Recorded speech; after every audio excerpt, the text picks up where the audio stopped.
So Dame Dash has been doing interviews with Art of Dialogue. Shout out to Art, and he claims that Jay-Z stole millions of dollars and that he ruined Beanie Siegel's career. Now, when we talk about the millions of dollars, Jay-Z and Dame Dash had Rockefeller Films, Rockaware, and then they started doing like their own little independent things, right? You seen Jay-Z do a deal with Reebok, and he had the S. Carter collection.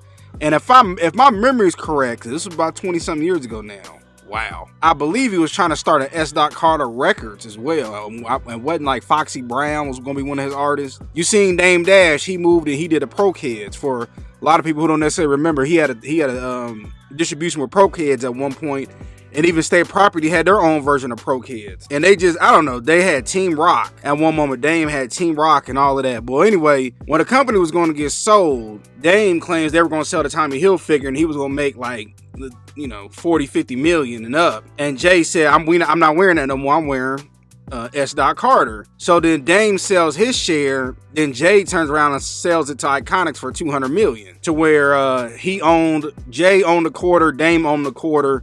And then it was two other Russians that owned the other 50%. So basically, Dame got screwed out of a lot of money according to him.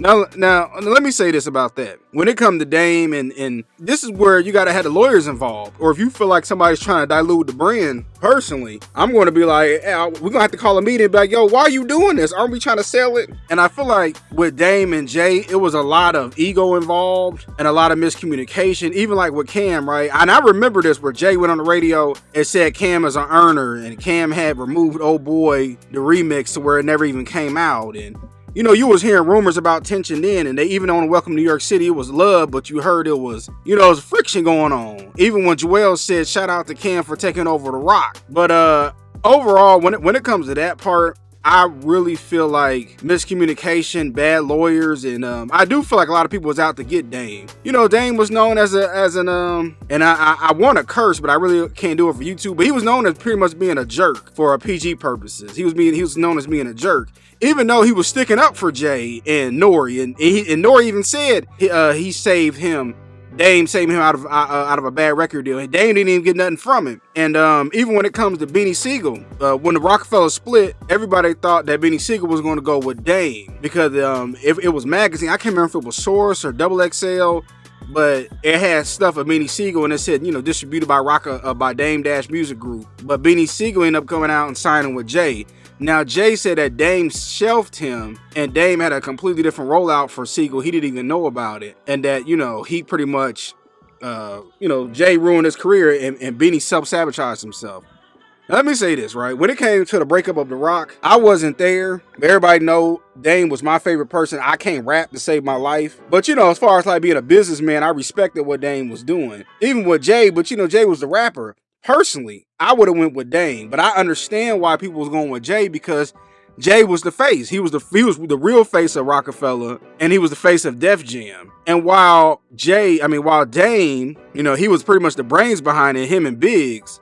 Jay got the name, and at the time he was the hottest artist. Even when he retired in 2003, that last concert, the concert he did at Madison Square Garden, where they hung his jersey up, he was on top of his game. What Jay say? Only people selling units is M, Pimp, Juice, and Us. This is before 50 really took off. And then Jay and 50 went on tour together, the Rock the Mic tour. They had that Reebok commercial together. For my younger audience, it's on YouTube. But Beanie Siegel, right? Siegel, I don't know why he went with Jay overall. I thought him and Dame was way closer. And Siegel could have been a great all-time artist to where even like the younger generation would knew him, but he kept getting in trouble, man, and he went to the feds. And I know he had a whole bunch of trouble throughout his Rockefeller days.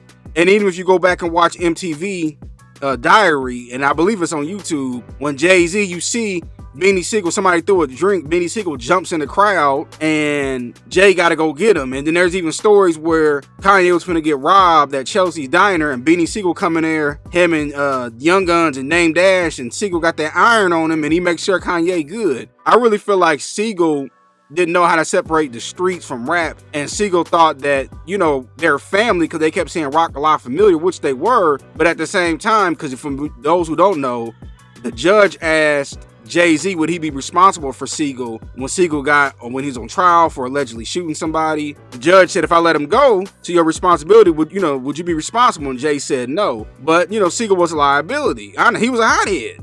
Siegel was really like the original rapper known for putting that work in, while having a gold album. I think he had a couple of gold albums and being featured on platinum albums. But I do believe that as Siegel, if he would have went with Dame and not let the streets go, I think Siegel could have been a top artist. And even if Dame would have got a deal with Koch, like when Cam went to Koch and he took Jim Jones to Koch, and they had Ballin', We Fly High, No Lie, You Know This. That was a great deal. And I think he sold 300,000 independent, Jim Jones did. So, I'm not gonna blame nobody else, another grown man, for messing up another grown man's career. At the end of the day, it was on Siegel. I think Siegel, ain't he a cook now? He's doing his own thing. But you can't blame everything on Jay. Not when it came to that. And even when it came to selling the clothes and stuff, man, you should have had the lawyers involved, and y'all should have been. It seems like their ego was so big that they never really sat down and hashed things out, in my opinion. Jay and Dame and Big. But I just want to get my quick thoughts about it, man. Give me your honest opinion below. Let me know what y'all think.